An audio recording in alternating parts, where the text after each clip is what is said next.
कहते हैं जब सूर्य की पहली किरण धरती को छूती है तो सिर्फ उजाला नहीं होता, उसके साथ जन्म लेती है एक नई उम्मीद, एक नया विश्वास और एक अटूट आस्था।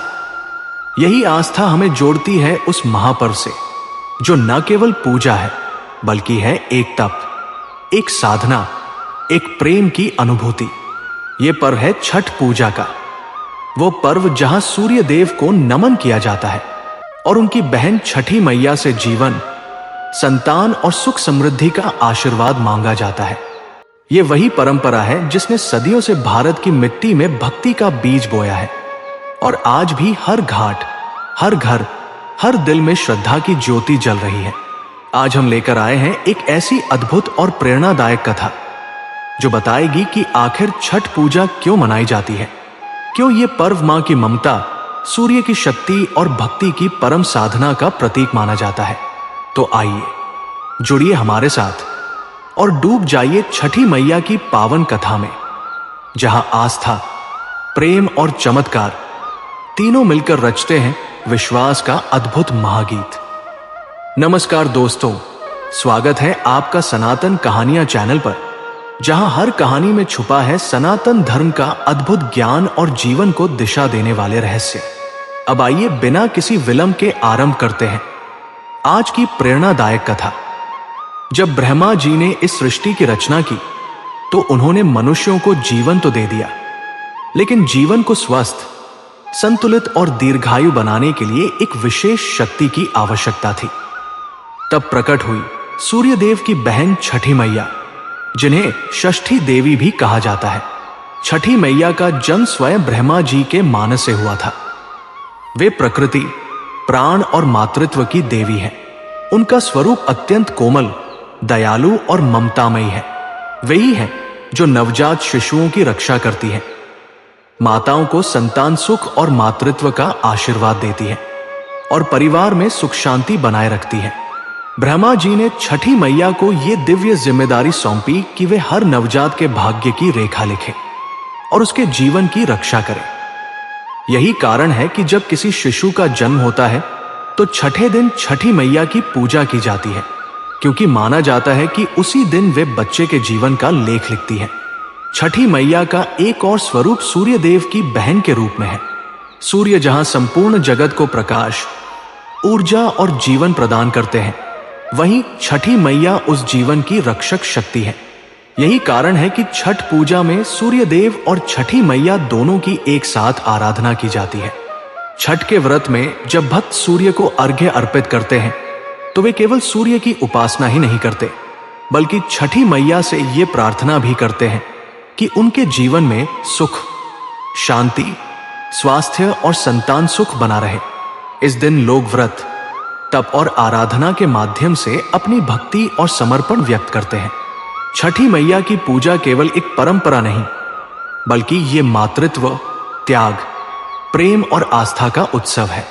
यही कारण है कि सदियों बीत जाने के बाद भी ये पर्व आज भी उसी श्रद्धा और उत्साह से मनाया जाता है। बहुत समय पहले की बात है, अंग देश पर एक महान और धर्मपरायण राजा प्रियव्रत का शासन था। वे न केवल एक न्यायप्रिय शासक थे, बल्कि अपनी प्रजा के सच्चे रक्षक भी थे। उनके राज्य में धन धान्य की कोई कमी नहीं थी। विशाल राजमहल, असीम वैभव, स्नेहमयी प्रजा, सब कुछ था। उनकी रानी मालिनी रूप और गुणों की प्रतिमूर्ति थी। सौम्यता, करुणा और समर्पण का सुंदर संगम। किंतु इन सब समृद्धियों के बीच उनके जीवन में एक ऐसा शून्य था जो हर सुख को निगल जाता था। वो शून्य था संतान का अभाव। रानी की गोद सूनी थी और उस सूनेपन ने उनके हृदय को उदासी के सागर में डुबो रखा था। वर्ष दर वर्ष बीतते गए। राजा और रानी ने संतति प्राप्ति के लिए हर उपाय किया, असंख्य यज्ञ करवाए, हवन किए, ब्राह्मणों को दान दिया, तीर्थों की यात्राएं की, व्रत रखे, उपवास किए, किंतु भाग्य का लेख अपरिवर्तित रहा। उनकी गोद सूनी की सूनी रही। हर अमावस्या की रात जब पूरा महल दीपों से आलोकित होता, रानी मालिनी अपने कक्ष में एकांत में बैठ जाती। उनकी आंखों से बहते आंसू महल के संगमरमर के फर्श पर गिरते और मौन में गूंजते। उनके हृदय का दर्द कोई नहीं सुन पाता। राजा प्रियव्रत का भी हाल कुछ अलग न था। दरबार में बैठकर वे न्याय करते, प्रजा के कार्य निपटाते, परंतु मन उनका दूर कहीं भटकता रहता। जब वे अपने मंत्रियों को अपने पुत्रों के साथ हंसते खेलते देखते तो उनके हृदय में वेदना की लहर उठती। वे सोचते, इतना विशाल राज्य, ये वैभव, ये संपत्ति, मेरे बाद इसका क्या होगा? कौन मेरी प्रजा का पालन करेगा? इन्हीं विचारों में डूबे राजा प्रियव्रत के जीवन में एक दिन एक दिव्य क्षण आया। दरबार में स्वयं महर्षि कश्यप पधारे, तेजस्वी, ज्ञानी और करुणामय। राजा ने उन्हें सादर प्रणाम किया, सुवर्णासन पर बैठाया और नम्र स्वर में कहा, हे महर्षि, मेरे पास सब कुछ है, राज्य, धन, वैभव, स्नेहमयी प्रजा, परंतु मैं संतानहीन हूं।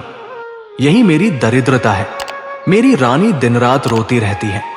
कृपया कोई उपाय बताइए जिससे हमें संतान का सुख प्राप्त हो सके। राजा की वाणी में ऐसा दर्द था कि दरबार का वातावरण भी भावनाओं से भर गया। महर्षि कश्यप ने अपनी दिव्य दृष्टि से राजा और रानी के कर्मों को देखा। उन्हें ज्ञात हुआ कि यह दंपत्ति पूर्व जन्म के कर्मों के कारण संतान से वंचित है। लेकिन जब उन्होंने राजा और रानी के भीतर की भक्ति, श्रद्धा और सच्चे पश्चाताप को देखा तो उनका हृदय पिघल गया। उन्होंने गंभीर स्वर में कहा, राजन, तुम्हारी प्रार्थना निष्फल नहीं जाएगी। मैं एक पुत्रेष्ठी यज्ञ कराऊंगा। इस यज्ञ की पूर्णाहुति के बाद रानी मालिनी को यज्ञ की खीर का प्रसाद ग्रहण करना होगा। इससे उन्हें अवश्य ही पुत्ररत्न की प्राप्ति होगी। राजा प्रियव्रत की आंखों में आशा की ज्योति जग उठी। उन्होंने तुरंत यज्ञ की तैयारियां प्रारंभ कर दी। पूरे राज्य में घोषणा हुई, राजमहल में पुत्रेष्टि यज्ञ होने जा रहा है। यह समाचार सुनते ही प्रजा में उल्लास की लहर दौड़ गई। हर घर, हर मार्ग, हर चौक में दीप जल उठे। महान यज्ञ का दिन आया। विशाल यज्ञशाला में अग्नि प्रज्वलित की गई। वेद मंत्रों की गूंज से सारा वातावरण पवित्र हो उठा। ब्राह्मणों के उच्चारण से आकाश तक गूंजने लगा, स्वाहा स्वाहा। महर्षि कश्यप ने अपने करकमलों से यज्ञ की पूर्णाहुति की।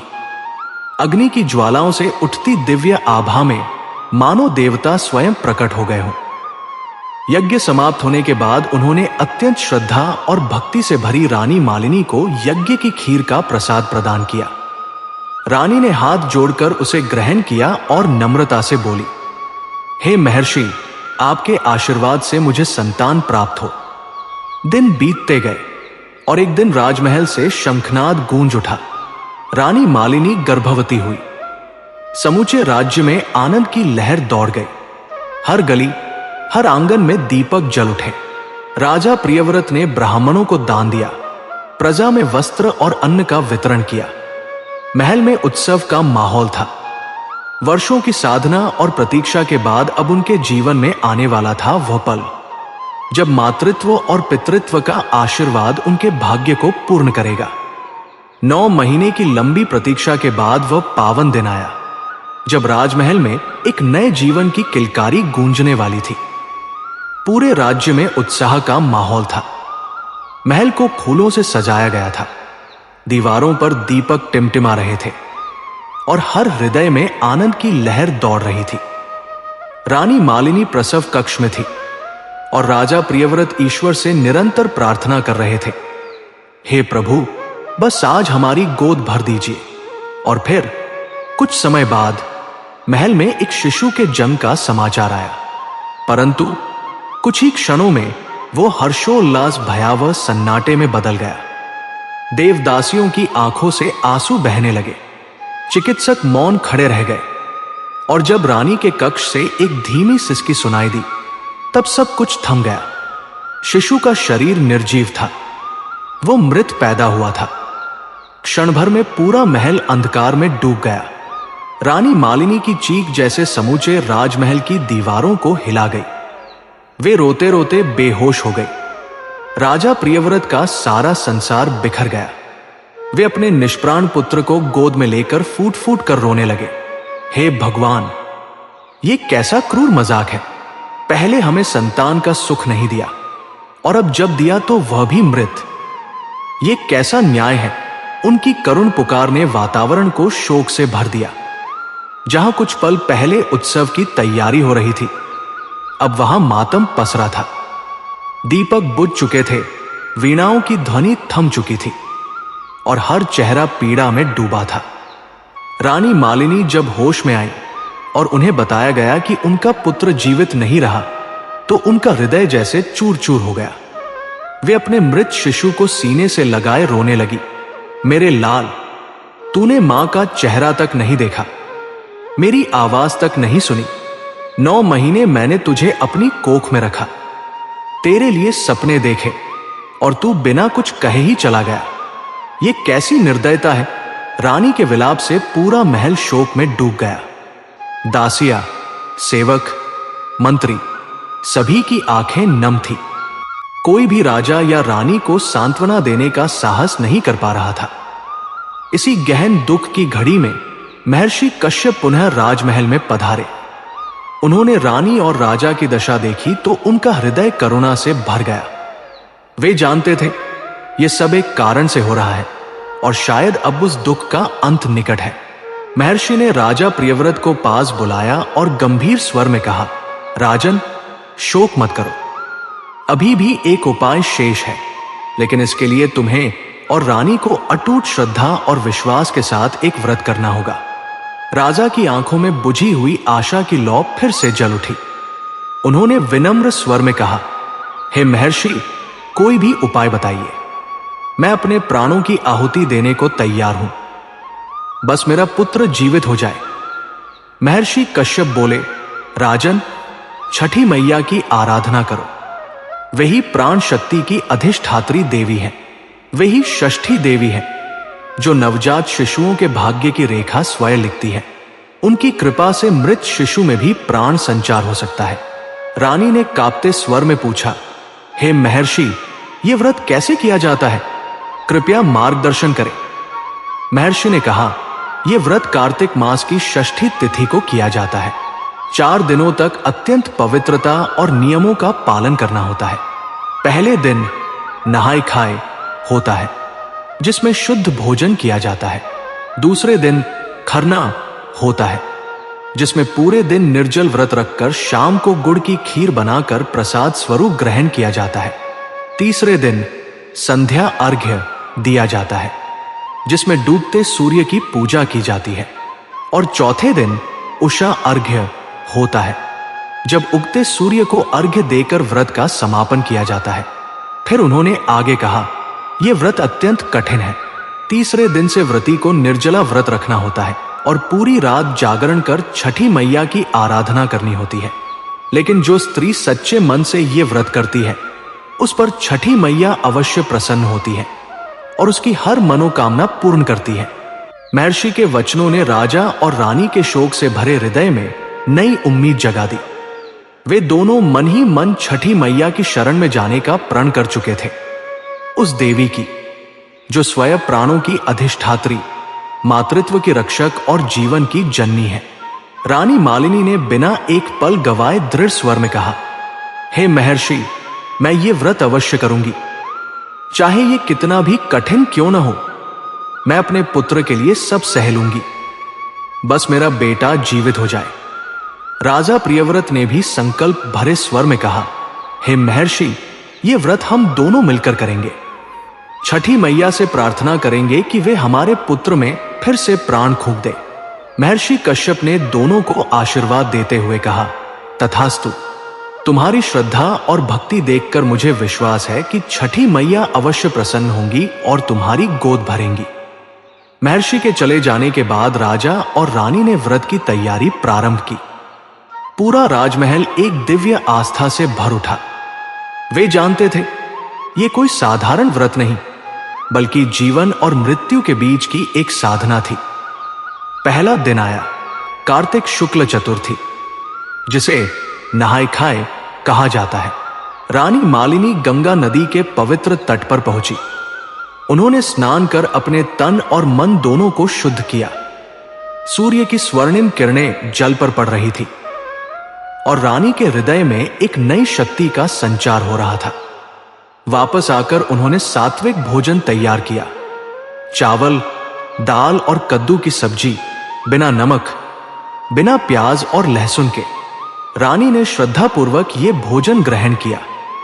वह भोजन उनके लिए केवल अन्न नहीं बल्कि भक्ति का प्रसाद था। राजा प्रियव्रत भी उनके साथ बैठे। दोनों ने मौन व्रत लिया। अब हमारा जीवन छठी मैया की शरण में है। अगले दिन पंचमी का आगमन हुआ, खरना का दिन। रानी ने पूरे दिन निर्जला व्रत रखा।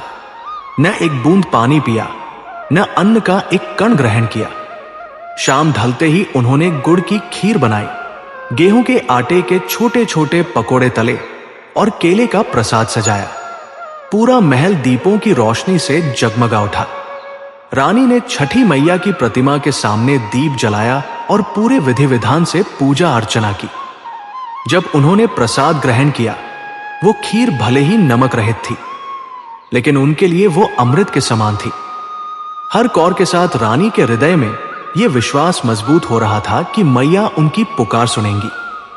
अब आया तीसरा दिन, षष्ठी तिथि, असली परीक्षा का दिन। रानी को फिर से निर्जला व्रत रखना था और यह व्रत पूरी रात और अगली सुबह तक चलने वाला था। लगभग 36 घंटे का कठिन तप। उन्होंने अपने मृत पुत्र को एक स्वर्ण पालने में सुलवाया और प्रण किया, जब तक छठी मैया मेरे पुत्र में प्राण नहीं फूंकती, मैं अन्न जल ग्रहण नहीं करूंगी।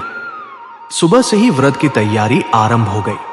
बांस की टोकरी में फल सजाए गए, नारियल, केला, सिंघाड़ा, अदरक। ठेकुआ बनाया गया गेहूं के आटे, गुड़ और घी से। पूरे राजमहल में पवित्रता और भक्ति का वातावरण था। संध्या का समय हुआ। आसमान में लालिमा छाने लगी। रानी मालिनी अपने सिर पर टोकरी उठाए नदी के घाट की ओर चली। उनके साथ राजा प्रियव्रत, दासिया, सेवक और प्रजा का जनसमूह भी था। नदी के तट पर पहुंचकर रानी ने जल में खड़े होकर डूबते सूर्य को अर्घ्य दिया। उन्होंने दोनों हाथ जोड़कर कहा, हे सूर्य देव, आप संपूर्ण सृष्टि को प्रकाश और जीवन देते हैं। आपकी बहन छठी मैया प्राणों की देवी है। कृपया उनसे मेरी प्रार्थना कह दीजिए, मेरे पुत्र को जीवन प्रदान करें। उनकी आंखों से अश्रुधारा बह रही थी। उनके शब्दों में पीड़ा थी, लेकिन उनके विश्वास में अडिगता थी। वे बार बार सूर्य को अर्घ्य देती और छठी मैया का नाम जपती। जैसे जैसे सूर्य अस्त हो रहा था, रानी का विश्वास और प्रबल होता जा रहा था। जब सूर्य पूरी तरह जल में विलीन हुआ, रानी ने अंतिम अर्घ्य दिया और नदी से बाहर आई। अब रात का समय था, जागरण की रात्रि। रानी अपने कक्ष में गई, अपने पुत्र को समीप रखा और दीपक के सामने बैठकर छठी मैया का नाम जपने लगी। हे छठी मैया, हे षष्ठी देवी, मेरे पुत्र पर कृपा करो, उसे जीवन दान दो। घंटे बीतते गए, आधी रात बीत चुकी थी। रानी का शरीर थक चुका था, आंखें बोझिल हो रही थी, पर उनके होठों से छठी मैया का नाम निरंतर निकल रहा था। बाहर आकाश में तारे टिमटिमा रहे थे। राजमहल में सन्नाटा पसरा था, परंतु उस सन्नाटे के बीच एक ही ध्वनि गूंज रही थी। एक मां की पुकार, एक मां की श्रद्धा, एक मां का विश्वास। धीरे धीरे रात बीत गई। पूर्व दिशा में लालिमा फैलने लगी। आकाश में प्रकाश की हल्की किरणें उभर आई। यह था उषा अर्घ्य का क्षण, वो क्षण जब रानी मालिनी का विश्वास अपनी अंतिम परीक्षा देने जा रहा था। थके हुए कदमों से लेकिन अटूट आस्था के साथ रानी फिर से नदी के घाट पर पहुंची। उनका शरीर कमजोर था, पर उनकी आत्मा दृढ़ थी। वह जानती थी, अब या तो चमत्कार होगा या सब समाप्त हो जाएगा। रानी मालिनी जल में खड़ी होकर उगते सूर्य की प्रतीक्षा करने लगी। उनके पैर ठंडे जल में डूबे थे, पर हृदय में आस्था की ज्वाला जल रही थी। पूर्व दिशा में लालिमा गहराने लगी थी। पक्षियों की मधुर चहचहाहट और हवा की हल्की ठंडक उस क्षण को और भी पवित्र बना रही थी। धीरे धीरे क्षितिज के पार से सूर्य की पहली सुनहरी किरण प्रकट हुई, जैसे आशा ने स्वयं रूप धारण कर लिया हो। रानी ने अपने दोनों हाथों में जल लिया और आंखें बंद कर भक्ति में डूब गई। हे सूर्यदेव, हे छठी मैया, उनकी आवाज में अब कोई भय या संदेह नहीं था, बस अटूट विश्वास था। मैंने पूरे हृदय से आपकी आराधना की है, अपने प्राणों से यह व्रत निभाया है। अब आप ही मेरी अंतिम आशा है। कृपा करें माता, मेरे पुत्र में फिर से प्राण फूंक दीजिए। जैसे ही रानी ने उगते सूर्य को पहला अर्घ्य अर्पित किया, आकाश में एक अद्भुत चमत्कार हुआ। चारों ओर एक दिव्य प्रकाश फैल गया। वो प्रकाश सूर्य की किरणों से भी अधिक उज्जवल था, लेकिन उसकी चमक में कोई चुभन नहीं थी। वो प्रकाश मानो स्वयं आशा और करुणा का स्वरूप था। उस तेजोमय आभा के बीच एक देवी का प्राकट्य हुआ, कोमल, सौम्य और मातृत्व से परिपूर्ण। वे थी छठी मैया। उनके हाथ आशीर्वाद की मुद्रा में थे, नेत्रों में अपार ममता झलक रही थी। रानी मालिनी उस दृश्य को देखकर स्तब्ध रह गई। उनकी आंखों से आंसू झरने लगे। वे जल में ही नतमस्तक हो गई और पुकार उठीं, हे माता, आपकी कृपा से ही आज ये संसार प्रकाशमान है। छठी मैया ने मधुर स्वर में कहा, उठो पुत्री, तुम्हारी श्रद्धा और भक्ति ने मुझे अत्यंत प्रसन्न किया है। रानी कांपती आवाज में बोली, हे माता, यदि आप मुझ पर प्रसन्न हैं तो मेरे पुत्र पर दया करें, उसे जीवन दान दीजिए। माता, छठी मैया मुस्कुराई। उनके चेहरे से दिव्य आभा झलक रही थी। उन्होंने अपना दाहिना हाथ आशीर्वाद में उठाया और कहा, तुम्हारा पुत्र जीवित होगा और दीर्घायु रहेगा। पर याद रखो, यह व्रत केवल आज का नहीं है, यह श्रद्धा और संकल्प का व्रत है, जिसे हर वर्ष करना होगा। जो भी स्त्री या पुरुष सच्चे मन से यह व्रत करेगा, उसकी सभी मनोकामनाएं पूर्ण होंगी। संतानहीन को संतान मिलेगी, रोगी स्वस्थ होगा और दुखी जन सुख पाएंगे। ये कहकर छठी मैया अंतर्ध्यान हो गई, परंतु उनका आशीर्वाद वहीं ठहर गया, जैसे हवा में उनकी कृपा अब भी घुली हो। सूर्य की किरणें और तेज हो गई। नदी का जल सोने की तरह चमक उठा। ऐसा लग रहा था मानो संपूर्ण प्रकृति इस अद्भुत घटना की साक्षी बन गई हो। रानी ने शीघ्रता से अर्घ्य पूरा किया और वे महल की ओर दौड़ी। उनके साथ राजा प्रियव्रत भी थे। दोनों के मन में एक ही भावना थी, कहीं सचमुच चमत्कार हुआ हो। वे हांफते हुए उस कक्ष में पहुंचे जहां उनका पुत्र रखा था। जैसे ही दरवाजा खोला, एक अवर्णनीय दृश्य सामने था। वो शिशु जो निर्जीव पड़ा था, अब रो रहा था। उसकी सांसें चल रही थी, शरीर में प्राण लौट आए थे। कमरे में जीवन की ध्वनि गूंज उठी थी। रानी मालिनी की खुशी का ठिकाना नहीं रहा। वे दौड़कर अपने पुत्र को गोद में उठा लिया और फूट फूट कर रोने लगी, मेरे बेटे, मेरे लाल, तू लौट आया। छठी मैया ने तुझमें फिर से प्राण भर दिए। उनकी आंखों से आंसू बह रहे थे, पर अब वे आंसू दुख के नहीं, आनंद और कृतज्ञता के थे।